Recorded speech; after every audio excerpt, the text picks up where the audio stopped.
wants to be seen. I mean, although that Alok Sharma's just been taking questions, Boris Johnson wants to own the COP. He certainly wants to stop Nicola Sturgeon owning the Climate Change Summit. So he'll put his stamp on it. But the other big thing, of course, is the budget next week. So that'll come up too. Here he goes. And others, in addition to my duties in this House, I shall have further such meetings later today. Let's head to the northwest with Durrick Twig. Durrick. Thank you, Mr. Speaker. Halton Council ran out of funding for discretionary COVID isolation payments despite a strict criteria for eligibility. Just 171 constituents have been helped. The council have applied for further funding, but what the government have offered will not be enough. Other constituents failed to qualify for help due to the criteria set by his government. Will the Prime Minister look again at this and bring forward a properly funded scheme so that no constituent is in a position where they cannot afford to isolate? We need this to happen if we are to continue to drive down COVID-19 infections. Prime Minister. I thank him, and I pay tribute to the work of everybody on Halton Council for everything that they've been doing throughout this pandemic. I know it's been very tough on council officials, indeed on everybody else. Central government's put in another £4.3 billion to help councils throughout the pandemic. We will continue to support our local authorities, and he'll be hearing more from the Chancellor next week. Let's head across to Duncan Baker. Duncan. Thank you, Mr. Speaker. If the UK is to become the Saudi Arabia of wind power, then it is off my coast of North Norfolk that is surely the capital. But the current piecemeal and environmentally damaging connection method to the national grid is holding us back, and this was proven by the Vattenfall judicial review just last week. We need legal and regulatory reform now. Prime Minister, could this be a job for the new Task Force for Innovation and Regulatory Reform to help us implement the much-needed offshore transmission network and meet our net zero targets? Prime Minister. Yes, indeed, and I congratulate my honourable friend on his campaign to make his constituency the Riyadh or possibly the Jeddah of offshore wind, but I can tell him that we are certainly looking at the issue of the transmission network review, and we're in the process of developing the necessary regulatory changes. We now come to the Leader of the Opposition, Keir Starmer. Thank you, Mr. Speaker. The principles behind the Prime Minister's recovery plan of caution and it must be irreversible are plainly right. But one of the biggest threats to that is misinformation about the risks of the deadly virus. For example, there have been people saying that COVID statistics appear to have been manipulated, that Monday's roadmap is based on dodgy assumptions and false modelling. Does the Prime Minister agree that these kinds of comments are irresponsible and undermine our national recovery? Prime Minister. Mr. Speaker, the roadmap that we've set out will, I believe, set us on a cautious but irreversible journey to freedom, and I'm glad that he supports the 4 steps of March the 8th for schools, April 12th for shops, May the 17th for hospitality, June the 21st for everything, and the data supporting all of that, Mr. Speaker, has been available to the House since I announced it on Monday. I think the Prime Minister dodged that question, no doubt because all those comments came from his own MPs, some of the 60 or so members of the COVID recovery group. Perhaps the Prime Minister should have a word with them. Another big threat to the recovery plan is that around 3 in 10 people who should be self-isolating aren't doing so. That's a huge gap in our defences, and the small changes on Monday won't fix it. That's why Labour has called for the £500 self-isolation payment to be made available to everybody who needs it. Will the Prime Minister just fix this? Mr. Mr. Speaker, he knows very well that those who are asked to self-isolate already have the £500 test and trace support payment, and I think he also knows, because he supported the roadmap on Monday, that he supports the fact that the eligibility criteria are being extended to allow parents and guardians who are staying off work also to receive a payment, provided they meet the criteria. And I think he's aware of that. Yes, Starmer. Mr. Speaker, 3 out of 10 people who should be self-isolating aren't doing so.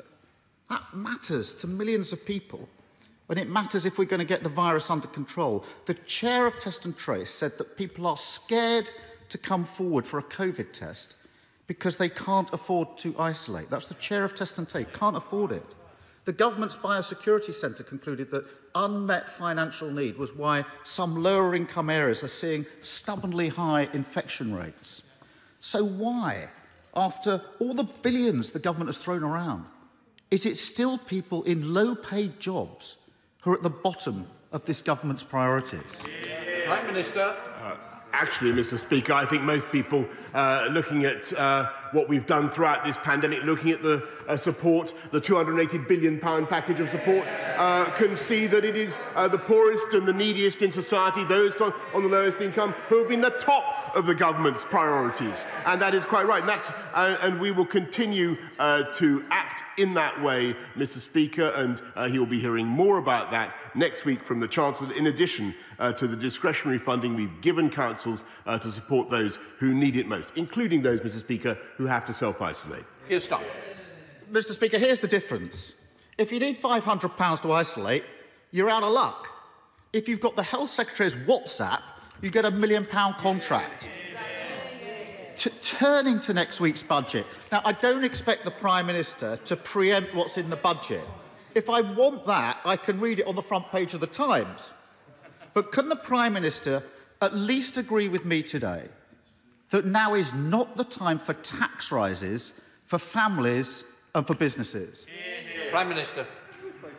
Mr. Speaker, I don't know about you, but the budget is happening next week. It's not a date that is concealed from the right honourable gentleman. He knows when it's happening. He knows what to expect. But it's preposterous for him, Mr. Speaker, to talk about tax rises when he stood on a manifesto only a year ago, Mr. Speaker, or a little over a year ago, to put up taxes by the biggest amount in the history of this country. It is the Labour Party, Mr. Speaker, his Labour council in Camden, that puts up taxes across the country. That is the way Labour behave, and it's thanks to prudent fiscal management by this government that we've been able to fight this pandemic in the way that we have.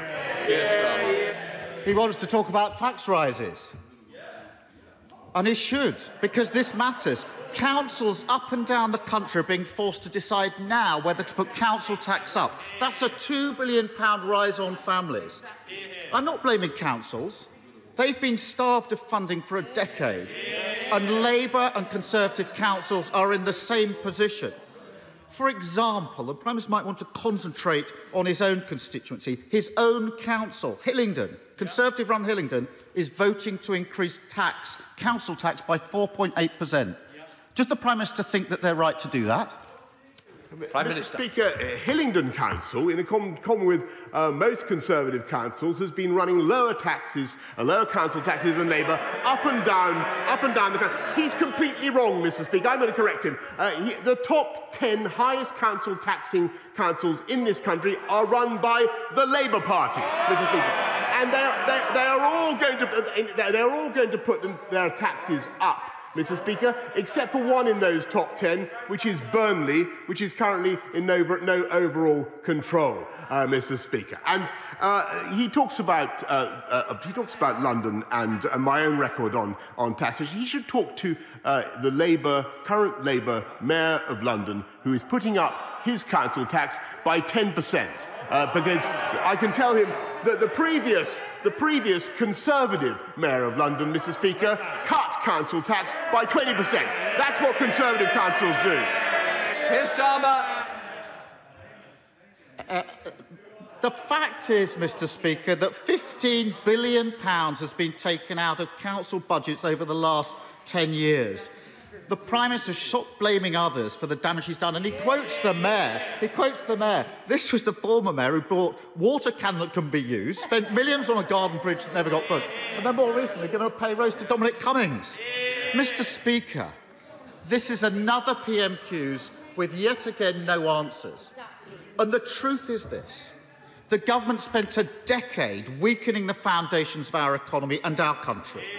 As a result, we have the highest death toll in Europe. We have the worst recession of any major economy. Families are facing council tax rises and millions can't afford to self-isolate. And all the Prime Minister offers is a return to business as usual. Next week's budget is a chance to choose a different path, to build a stronger future, to protect families, to give our key workers the pay rise they deserve, and to back British businesses by supporting 100,000 new start-ups. Will the Prime Minister do so? Prime Minister.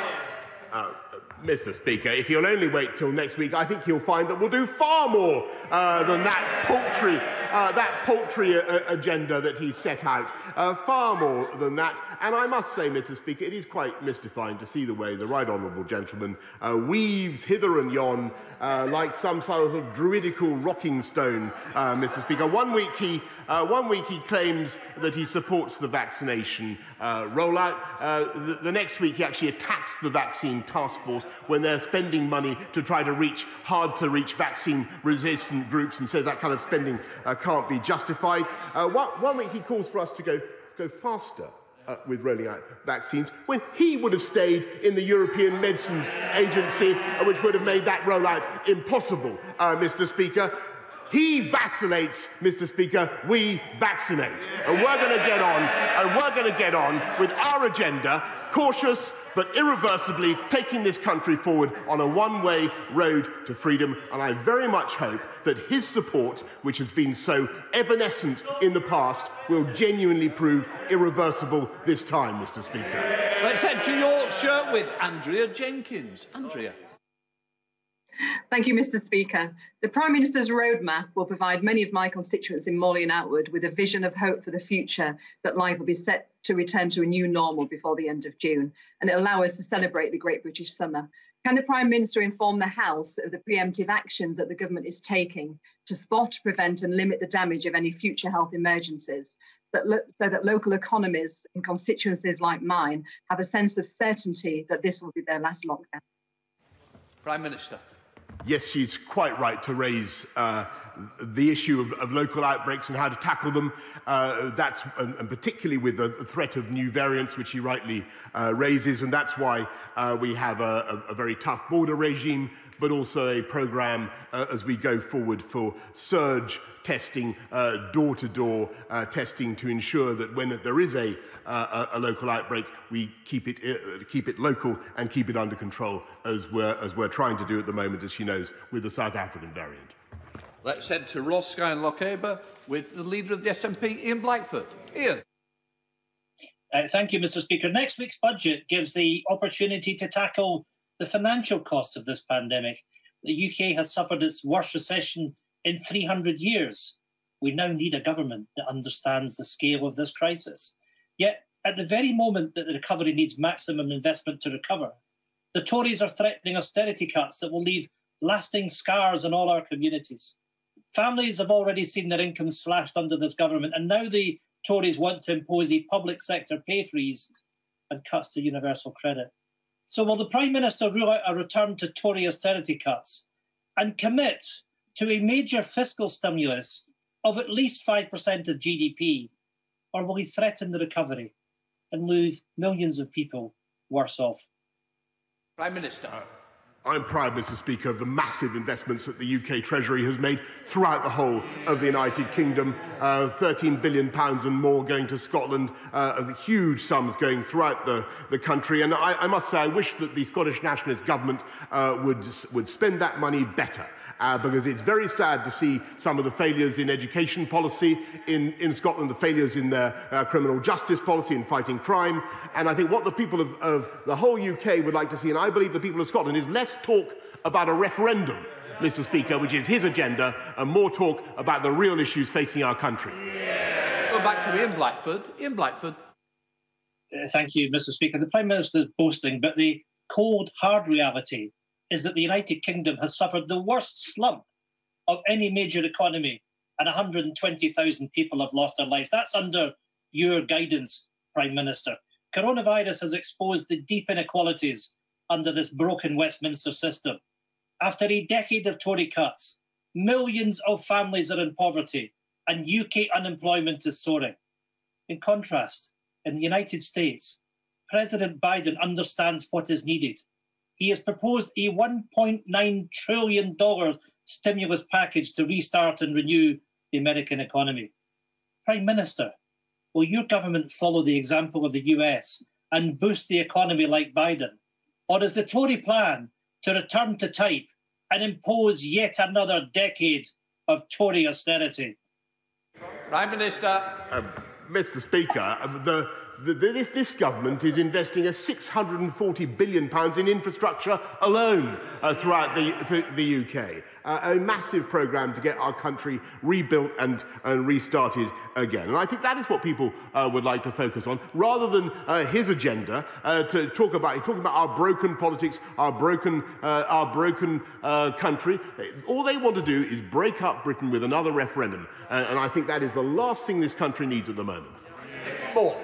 Thank you, Mr. Speaker. My right honourable friend, the Prime Minister, knows how important that the rail link between Southport and Manchester Piccadilly is for my constituents and those living in the wider Lancashire area. All of the changes put forward by the Manchester Rail Recovery Task Force are unacceptable. They would stop this service from happening and take our levelling up agenda off track. Will my right honourable friend meet with me to discuss changes to these proposals so that we can keep this service and keep my constituents with the service that they've come to rely on and which is vital for their economy? Prime Minister.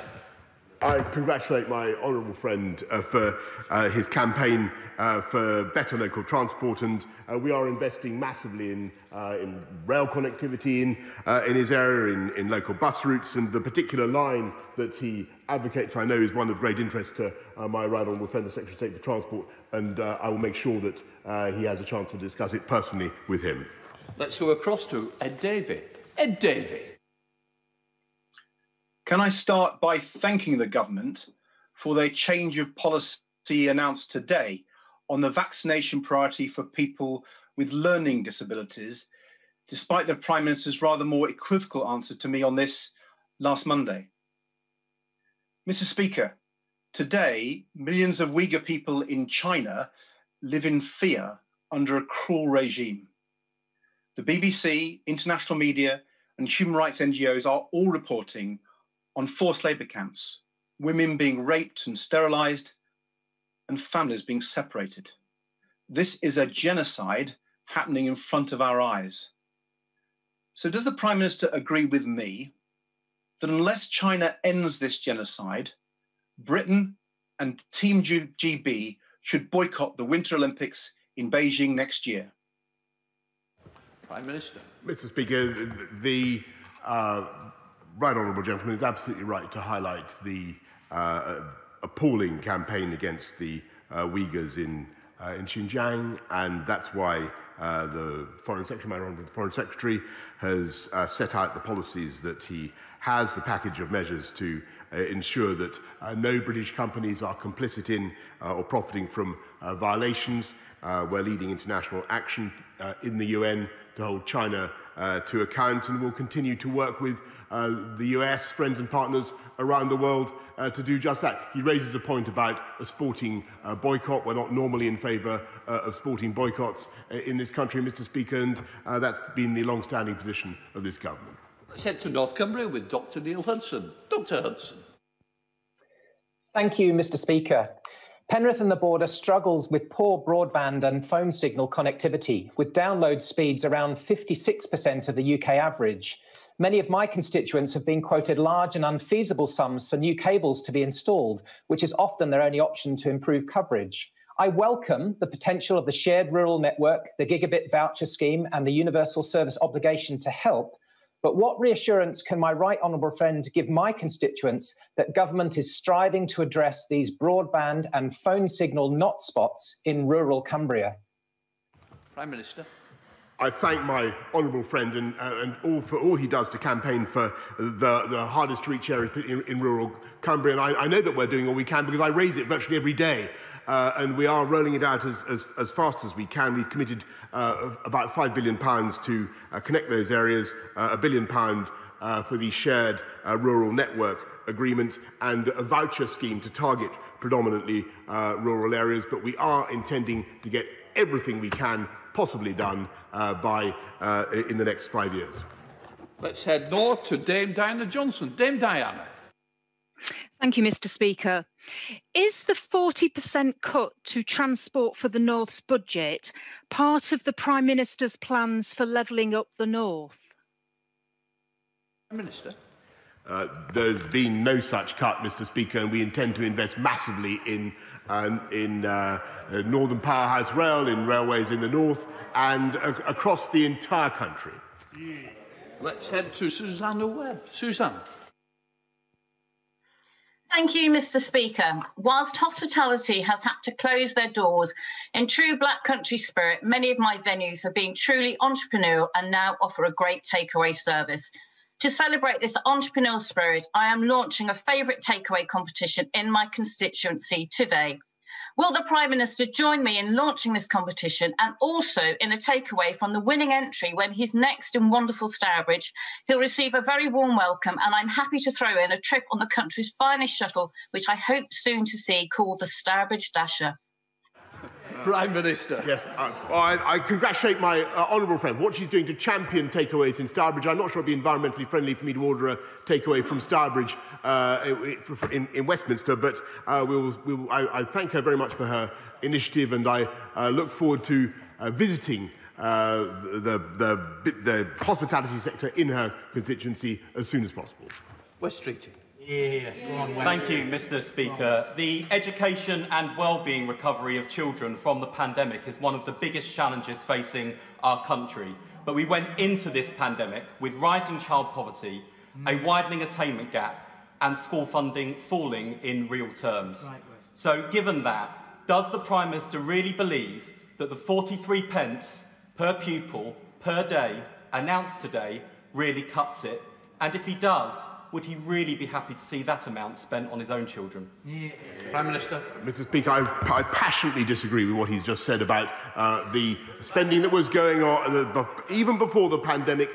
We were increasing funding for primary schools for £4,000 per pupil, £5,000 for secondary school pupils, putting up starting salaries for teachers across the board to £30,000, a massive investment in education across the board, and in further education as well. And the catch-up funds now amount to £2 billion. No, he's wrong. They amount to £2 billion, Mr. Speaker. And yes, we will have to do more, because this is the biggest challenge our country faces. And we will get it done. We're able to do it because we've been running a strong economy, and we had the resources to do it because we hadn't followed the bankrupt policies of himself and the party opposite.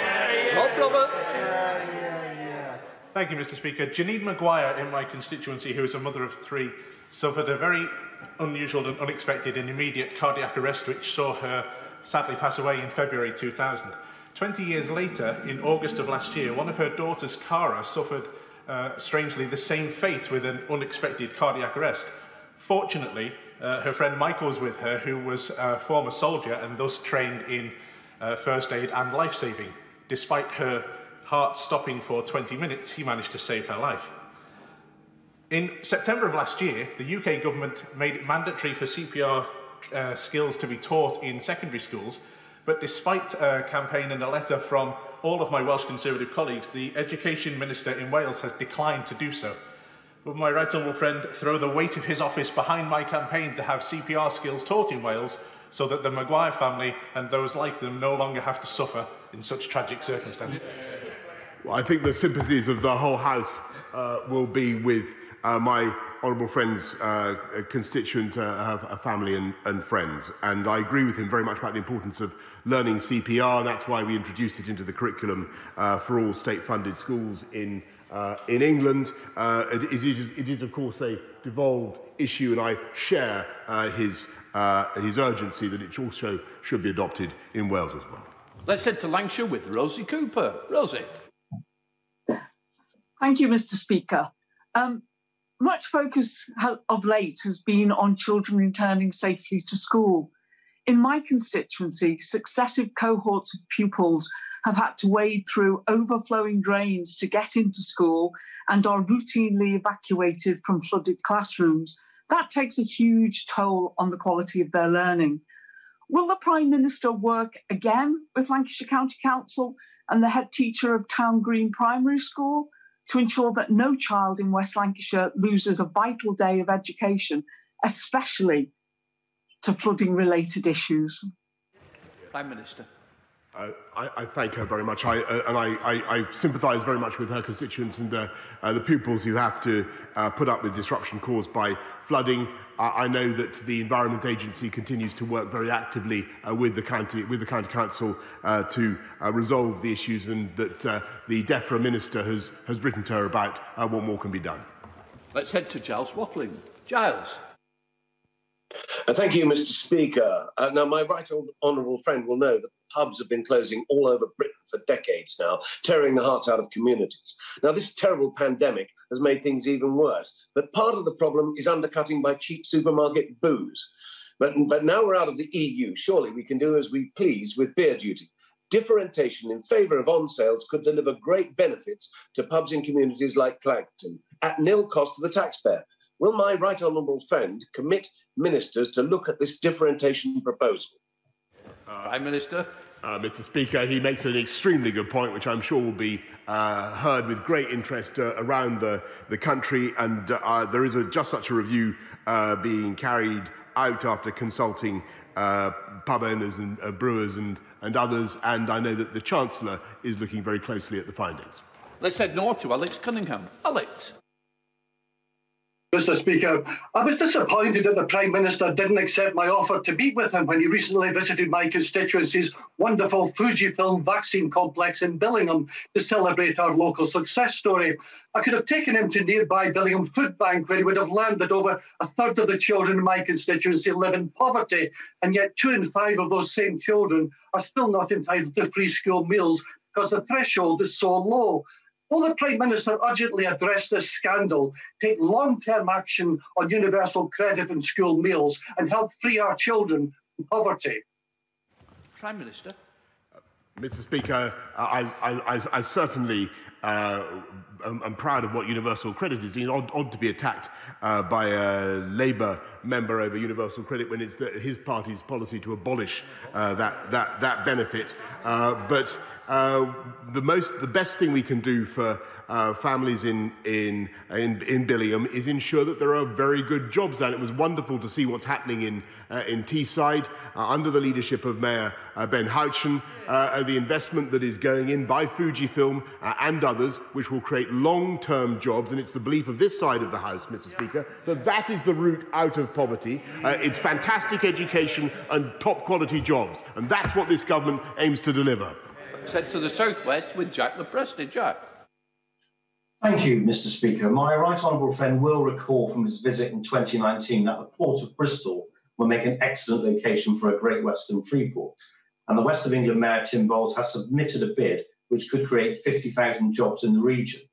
Will the Prime Minister back our bid and also agree with me that with house prices in the West of England sitting at 9 times average earnings, we need a home building revolution to provide much more affordable housing for our young people as we build back better? Prime Minister. My honourable friend is absolutely right in what he says about home building and about the need for housing across the country, because you sometimes hear that, oh, this is a problem just mainly in London and the South. It's not at all. It's everywhere in the country, as he rightly says. And I want to thank, by the way, Tim Bowles for what he's done, the Mayor for the West of England, or everything that he has done now as he stands down. And we intend to help build on his legacy with a massive home building programme and home ownership programme, Mr. Speaker, across the country. Let's head to Cumbernauld with Stuart C. MacDonald. Stuart C. Thank you, Mr. Speaker. Before the budget is finalised, could the Prime Minister ensure that his Chancellor reads the Trussell Trust's new report, Dignity or Destitution, the case for keeping the Universal Credit Lifeline?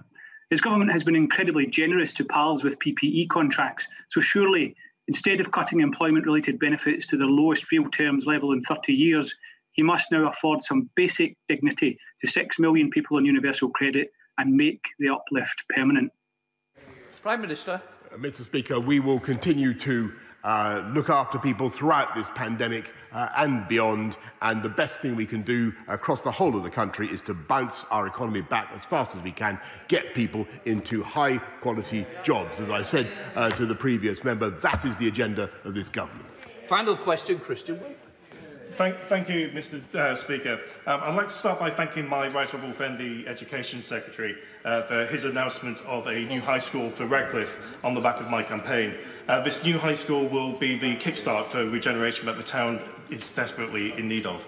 For towns like Redcliffe and Prestwich, which haven't received Towns Fund or future High Street funding, can my right honourable friend advise what assistance this levelling up government can provide to make sure these towns aren't forgotten? Prime Minister. Well, first of all, Mr. Speaker, I congratulate my honourable friend for his successful campaign to get a new high school. It's absolutely vital. The best place for kids is in schools. I hope we'll hear from the Labour Party very shortly. We are investing in his area, Mr. Speaker, to the tune of £660 million and more through the Local Growth Fund, £54 million through the Getting Building Fund, and of course also in the transport network. And next week the whole House will be hearing even more about what we propose to do to steer a path cautiously but irreversibly, Mr. Speaker, out of this pandemic and allow this economy to recover and to build back better across the whole of the United Kingdom.